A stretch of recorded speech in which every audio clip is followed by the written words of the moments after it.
আসসালামু আলাইকুম সবাইকে। আশা করি সবাই বেশ ভালো আছেন। রাউন্ড অফ 32 তে আর্জেন্টিনার প্রতিপক্ষ কেপ ভার্দে। এখন প্রতিপক্ষ হিসেবে কেপ ভার্দে আর্জেন্টিনার জন্য কতটা শক্তিশালী হবে আমি আপনার সাথে সে তর্কে যাবই না। তবে আপনারা যেভাবে কেপ ভার্দেকে নিয়ে হাসাহাসি করতেছেন, আপনারা যেভাবে বলতেছেন কেপ ভার্দে একটা নাম না জানা দল, আপনারা যেভাবে কেপ ভার্দের ফিফা র্যাঙ্কিংটা হিসাব করতেছেন, আপনাদের বেলায় কিন্তু এগুলো হিসাবে আসে না।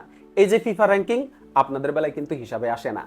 67 নম্বরে থাকা কেপ ভার্দে হয়ে যায় একটা নাম না জানা দল, কিন্তু 86 নম্বরে থাকা হাইতি হয়ে যায় একটা বিশ্ব চ্যাম্পিয়ন দল।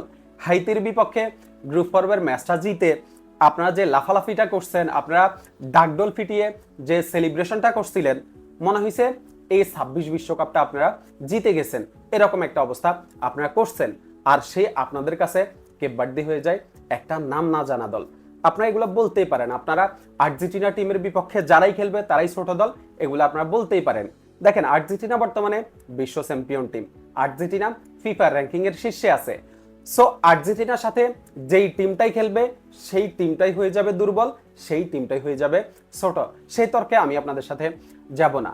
আমি জাস্ট আপনাকে বলবো যে আপনি কেপ ভার্দের রিসেন্ট ম্যাচ পরিসংখ্যানটা দেখেন, তাহলে আপনি বুঝতে পারবেন কেপ ভার্দে কেমন দল। কেপ ভার্দে আফ্রিকা অঞ্চল থেকে বিশ্বকাপে কোয়ালিফাই করে, আর বিশ্বকাপে কোয়ালিফাইয়ের পথে কেপ ভার্দে 10টা ম্যাচ খেলে। 10টা ম্যাচের মধ্যে কেপ ভার্দে 10টা ম্যাচে অপরাজিত। 10টা ম্যাচের মধ্যে 7টা ম্যাচে জয়, 3টা ম্যাচে ড্র। অপরাজিত থেকে গ্রুপ চ্যাম্পিয়ন হিসেবে কেপ ভার্দে বিশ্বকাপে কোয়ালিফাই করে।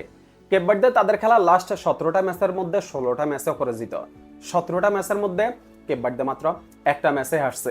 বিশ্বকাপ শুরুর আগে কিন্তু কেপ ভার্দেকে নিয়ে একটা আলোচনা হয়েছিল যে মাত্র 5 লক্ষ জনসংখ্যার দেশ কেপ ভার্দে বিশ্বকাপে কোয়ালিফাই করছে।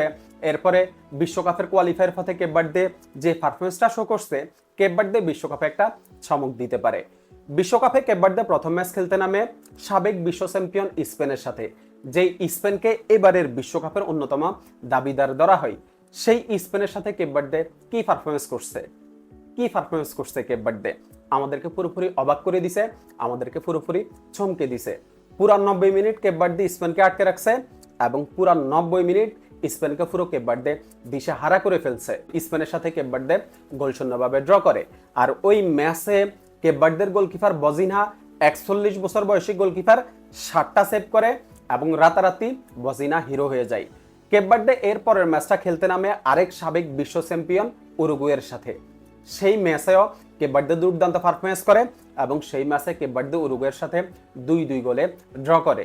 কেপ ভার্দে এর পরের ম্যাচটা খেলতে নামে সৌদি আরবের সাথে, যে সৌদি আরব এশিয়া অঞ্চল থেকে রেগুলার বিশ্বকাপ খেলে, সেই সৌদি আরবের সাথে কেপ ভার্দে গোলশূন্যভাবে ড্র করে।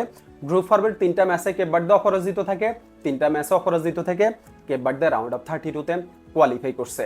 এমন না যে কেপ ভার্দে গ্রুপের থার্ড হয়ে হচ্ছে আপনার রাউন্ড অফ 32 তে কোয়ালিফাই করছে।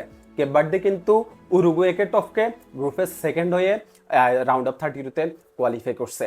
সেই কেপ ভার্দেকে নিয়ে আপনারা হাসাহাসি করতেছেন, যেই কেপ ভার্দে স্পেনকে রুখে দিছে, উরুগুয়েকে রুখে দিছে, সৌদি আরবকে রুখে দিছে, সেই কেপ ভার্দে আপনাদের কাছে এখন হয়ে গেছে একটা দুর্বল প্রতিপক্ষ, হয়ে গেছে একটা নাম না জানা দল।